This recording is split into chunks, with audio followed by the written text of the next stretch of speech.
Dem politicians crossed the line. In an incredibly sad case, a Loyola Chicago college student, Sheridan Gorman, was shot to death while walking with a group of friends near the campus. The accused is an illegal who was caught and released under Biden. He has reportedly been charged previously for minor crimes, but each time released on the street to commit more mayhem rather than being turned over to ICE due to Chicago's sanctuary policies. Instead of expressing sympathy for the victim's family and condemning the city's policies that helped enable this tragedy, Chicago's mayor has actually tried to blame Trump, who has tried to send National Guard to the city to help with its crime problem. What part of this does Mayor Brandon not understand? Both this insensitive moron and the bigger moron, the Illinois governor, should be criminally charged under federal law for deliberately interfering with federal laws to the detriment of the citizens of the United States living in their operations.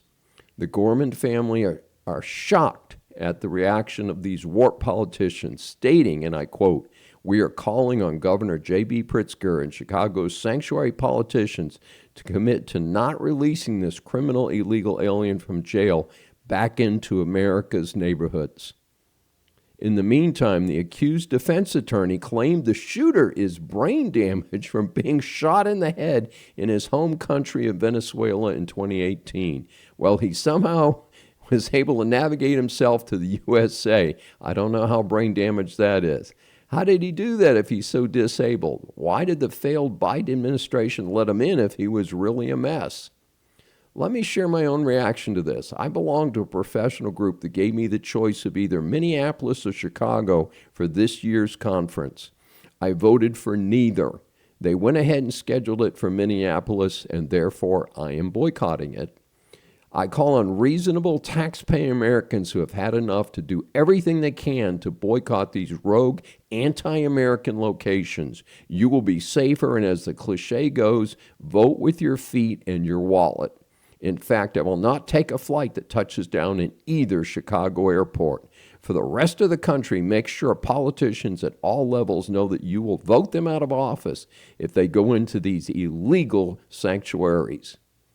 If you've enjoyed this episode of Saving America, check out my first book, Decline of America, 100 Years of Leadership Failures, which features the presidents of Wilson through Obama and points out that America has been successful, unfortunately, despite its leadership. Check it out at Amazon.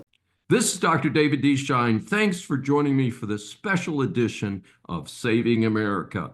Remember, a new Saving America show is aired on the Brushwood Media Network every Saturday at 11 a.m. Eastern Time.